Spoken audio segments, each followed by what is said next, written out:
அரசியல பேசுறாங்க. அது நீங்க எப்படி சினிமாக்காரனா பாக்குறீங்க? இல்லை, இன்னைக்கு பேசுனது வந்து காங்கிரஸ் கமிட்டி தலைவர் அழகிரி சார். ஒரு அரசியல் தலைவர் வந்து சினிமா மேடையில் இருக்கும்போது ஆட்டோமேட்டிக்காக அதை இணைச்சு பேசுவாங்க. இப்போ நிறைய அரசியல் மேடையில் சினிமாக்காரங்க இருக்கும்போது அங்கே சினிமாக்காரங்க பேச்சு வந்துடும். சினிமா ஆர்டிஸ்டே பேசுறீங்களே? சினிமா ஆர்டிஸ்டே பேசுறீங்க? ஆர்டிஸ்ட் யார் பேசலையா? ஆமா சார். இப்போ வந்து ப்ளூ ஸ்டார்னு ஒரு படம் வந்தது. அதுல வந்து அந்த நடிச்ச ஹீரோயினே வந்து அரசியல் பேசுறாங்க. ஆனா வந்து பொலிட்டிக்கல்ல கேட்கும் போது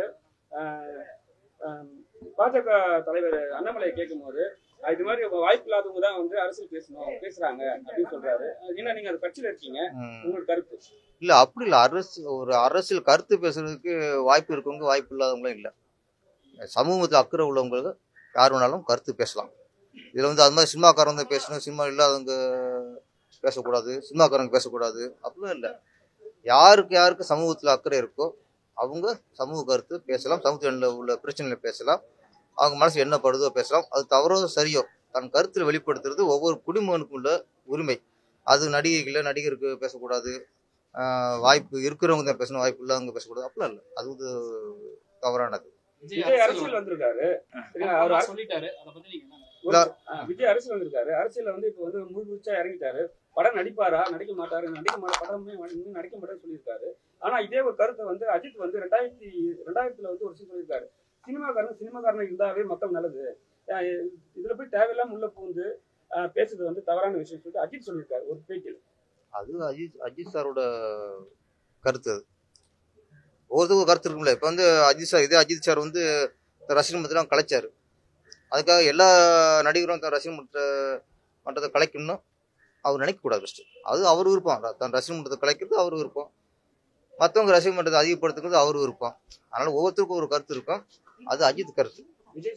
விஜய் சார் இப்ப இன்னைக்கு அரசுக்கு வந்திருக்காரு.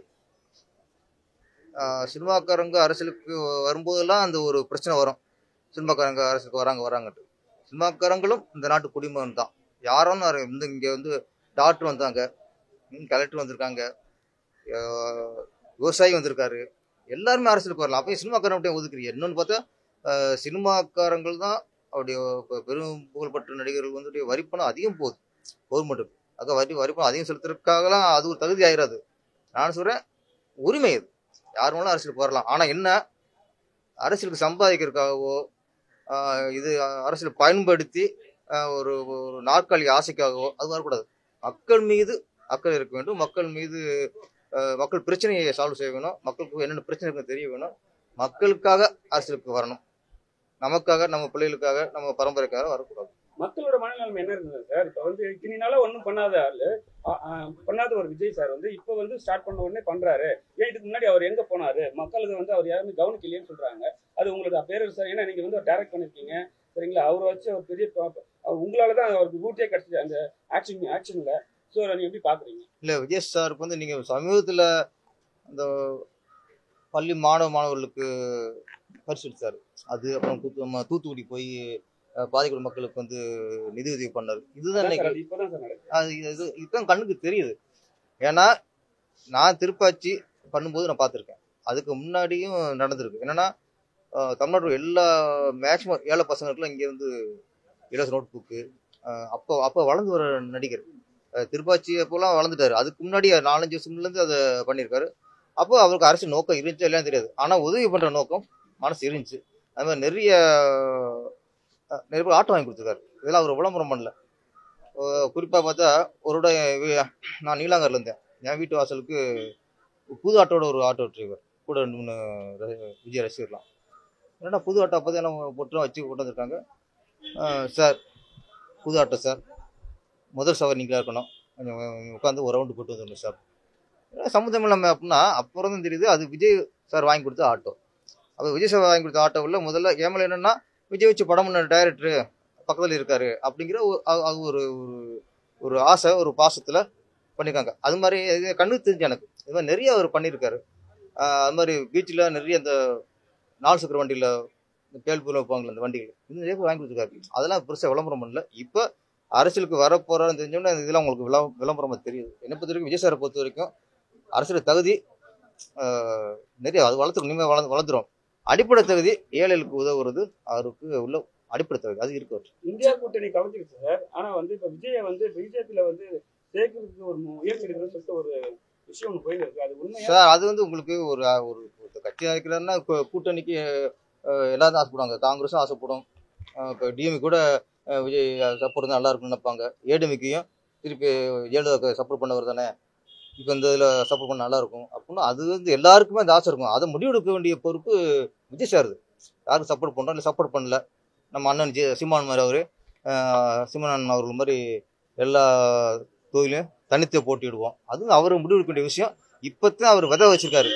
இதுக்கப்புறம் நம்ம இப்போவே பூவுக்கும் கனிகளுக்கும் ஆசைப்படுறோம். போப்போ அது நடக்கக்கூடிய விஷயம். இல்லை அது சினிமாவுக்கு நஷ்டம். ஏன்னா இந்த வகைன்னா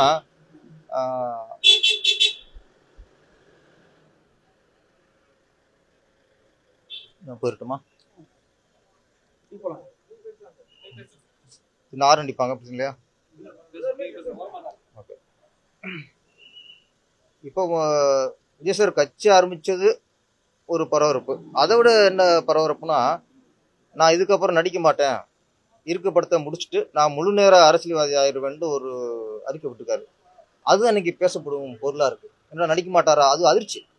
கட்சி ஆரம்பிச்சது கூட அதிர்ச்சி தெரியல, பரபரப்பா தெரியல. ஏன்னா எதிர்பார்த்த ஒன்று இதுதான் இன்னைக்கு ரசிகர்களிடம் சரி மக்களிடம் சரி பெரிய பேசும் பொருளாக இருக்கு.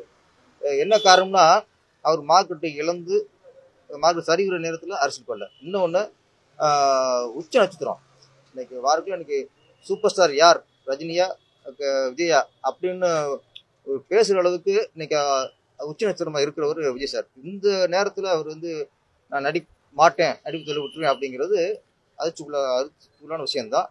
ஆனால் அது வந்து அவருக்கும் பாதிப்பு, சினிமா துறைக்கும் பாதிப்பு. அவர் நடிக்காம விட்டார்னா. ரஜினி சார் வந்து கட்சி ஆரம்பிக்கிறேன்னு சொன்னாரு. ஆனா கடைசி வரைக்கும் ஆரம்பிக்கல. அப்பவும் அவர் நீங்க சொன்ன மாதிரி வந்து அவர் உச்சகட்டம் தான் இருந்தாரு.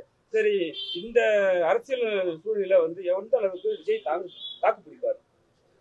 இல்லை, இப்போ வந்து விஜய் சார் முழுக்க கட்சி ஆரம்பிச்சிருக்கிறதுனா ரசிகர்களை நம்பி, தன் ரசிகர்களை நம்பி இன்னைக்கு கோடிக்கணக்கான ரசிகர்கள் இருப்பாங்க அப்படின்னு நம்பிக்கை இருக்கும். அவங்க ரசிகர் கணக்கு எடுத்திருப்பாங்க. எத்தனை ரசிகர்களுக்கு ஓட்டு உரிமை இருக்கு, இதெல்லாம் கணக்கில் எடுத்து அவர் வந்து அரசியல் இறங்கியிருப்பாரு. இப்ப இந்த இது முடிச்சுறேன். இந்த நேரம் வரைக்கும் அவரு ரசிகர்களை நம்பி தான் கட்சி ஆரம்பிச்சிருக்காரு. ஆனா மக்கள் நம்பி ஆரம்பிச்சாரா அப்படிங்கிறது கேள்விக்குறி. ஏன்னா மக்கள் நம்பிக்கை நீமே ஏற்படுத்தணும். ரசிகர் வந்து என்னன்னா, இப்ப வந்து விஜய் சாருக்கு என்ன கொள்கை, அவர் வந்து நாட்டு பிரச்சனை எப்படி தீர்ப்பாரா, ஜாதி பிரச்சனை தீர்ப்பாரா, மத பிரச்சனை தீர்ப்பாரா, அதெல்லாம் அவங்களுக்கு தேவையில்லை. அவங்களுக்கு அவருடைய தலைவர் கட்சி ஆரம்பிச்சாரு, அவரை முதலமைச்சரா அமர வைக்கணும். இதுதான் அவங்களுடைய இதாக இருக்குன்னு மற்ற நினைக்க மாட்டாங்க. மக்கள் அப்படி இல்லை. மக்கள் ஒவ்வொருதையும் நீ கவனிக்க ஆரம்பிப்பாங்க. அப்போ இது ரசிகரை நம்பி கட்சி ஆரம்பிச்சாரு. நீ அரசியல் பயணங்கிறது மக்களை நம்பணும், மக்கள் இவரை நம்பணும். மக்கள் இவரை நம்புறதுக்கான அந்த செயல் இன்னும் தெரியும். அது அவர் கவனிக்கணும். அதை இல்லை, ஃபேன்ஸ் வந்து உங்களுக்கு இன்னைக்கும் அதிமுகக்காரங்க ஓட்டு போடுறது அப்படின்னா இன்னைக்கு எம்ஜிஆர் கதை. அவர் உசுரோட இருக்காரா இல்லையாருன்னு கூட அவங்களுக்கு கவலை. எம்ஜிஆர் ஆரம்பிச்ச கட்சி எம்ஜிஆர் கட்சி அவங்களுக்கு. அதான் அதுக்காக இன்னைக்கும் இப்போ உயிரோடு இல்லாத ஒருத்தருக்கு இன்னைக்கும் ஓட்டு போறாங்க ஏடிஎம்கில். அதே மாதிரி இன்னைக்கு டிஎம்கில் ஓட்டு போறதுல இன்னைக்கு 80% ஓட்டு வந்து கலைஞருக்கு தான் போடுறாங்க. கலைஞர் ஆரம்பிச்ச கட்சி கலைஞர் கட்சி திமுக. அப்போ கலைஞர் இல்லாத ஒருத்தருக்க இன்னைக்கு ஓட்டு போற நாடு அந்த தமிழ்நாடு. அப்போ இருக்கிற ஒரு நடிகர், இருக்கிற தலைவர், அவர் எதையும் எதிர்பார்க்க மாட்டாங்க. அவர் வந்து முதலமைச்சருக்கு ஆசைப்படுறாரா, நம்ம ஓட்டு போட்டு முதலமைச்சர் ஆக்கிடுவான். இதுதான் அவங்களுடைய தாட்டாக்கு தவிர மற்றெல்லாம் அவங்க அந்த அந்த பகுத்து அறிகிறது, இவருக்கு நாட்டுப்பட்டு இருக்கா, இவர் நாடாள முடியுமா, அதெல்லாம் அவங்க எந்த நடிகரோட ரசிகரும் யோசிக்க மாட்டாங்க. இப்போ விஜயகாந்த் ரசிகர்னா இன்னைக்கும் விஜயகாந்த் கடைசி கட்டுக்கோப்பா இருந்தா விஜயகாந்த் நம்புனாங்க, அவ்வளவுதான். எம்ஜிஆர் இல்லாத எம்ஜிஆர் நம்புறாங்க, இல்லாத கலைஞரை இன்னைக்கு நம்புறாங்க. அப்போ இன்னைக்கு விஜய் நம்ப முடியாது.